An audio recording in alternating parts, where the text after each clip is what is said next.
Hello, and welcome to the Limestone District School Board. We are so glad that you're here. In this video, we will go over a few tips and tricks that you can do with your student to help them get ready for kindergarten this fall. Let's get started. First up, independent skills. Help your student learn and follow routines by establishing consistent routines at home for putting away toys, hanging up outdoor clothing, getting ready in the morning, etc. Next, practice dressing for outdoor play. Clothes that are easy to put on and fasten, take off, and don't restrict movement will be the most comfortable for your student at school in September. Third, practice opening and closing those lunch boxes and snack containers before your student starts school. And last, practice using the washroom, dressing and undressing independently, washing hands regularly, and of course, appropriate bathroom hygiene. Here's a helpful tip. Keeping an extra set of clothes in your student's backpack is very helpful in cases of messes or accidents. Learning can get messy. Next up, we have literacy skills. Oral language is the foundation of literacy.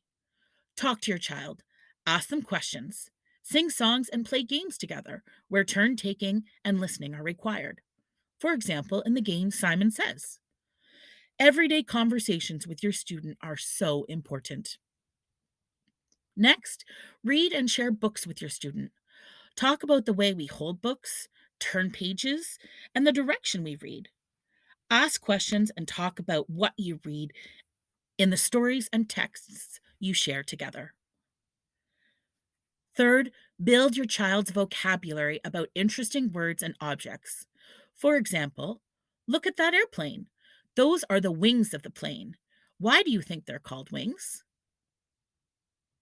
And last but certainly not least, encourage writing whenever and wherever possible. Have your child help with grocery lists, notes, or letters to others. It may start out with just scribbles or lines on the page at first, but that is an important first step in developing those writing skills. For these tips and more in multiple languages, click on the link on the LDSB website for more information from the website Reading Rockets.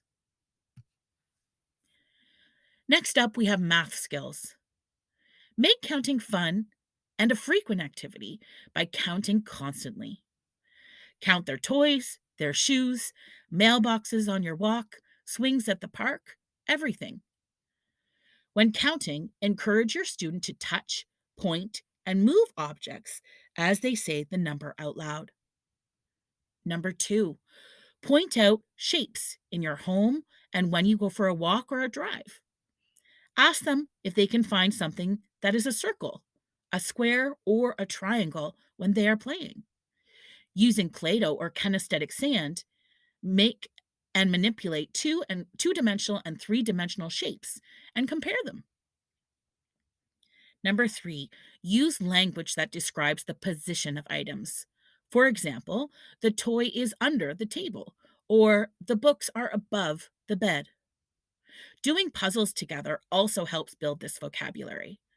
Try flipping the piece to see if it fits. Puzzles also help with their problem-solving skills.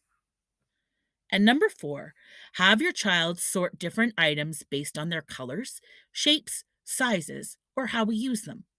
For example, can you sort containers from tallest to shortest? Or can you sort your clothes into piles by their color? Remember, you can help build strong, positive attitudes about math.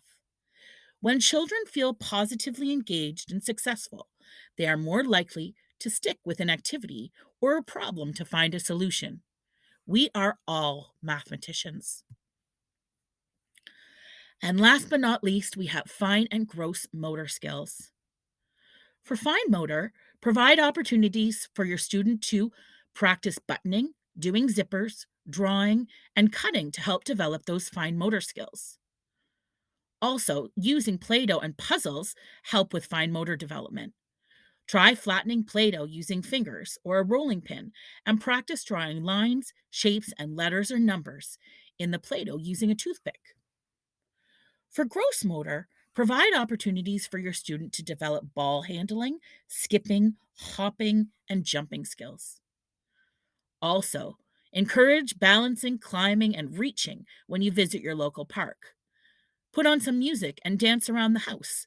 Sing songs with actions or movement involved, like the song Heads and Shoulders, Knees and Toes. Fine motor skills involve the use of smaller muscles of the hands, common in activities like using a pencil, scissors, or construction with Legos. Gross motor, on the other hand, involve the large muscles of the body and require whole body movement. They also include hand eye coordination skills, such as ball skills, as well as riding a bike or scooter and swimming. We hope that these tips and tricks will be helpful as you and your child prepare for an exciting start to kindergarten in the fall. Thank you for choosing Limestone. Great learning starts here.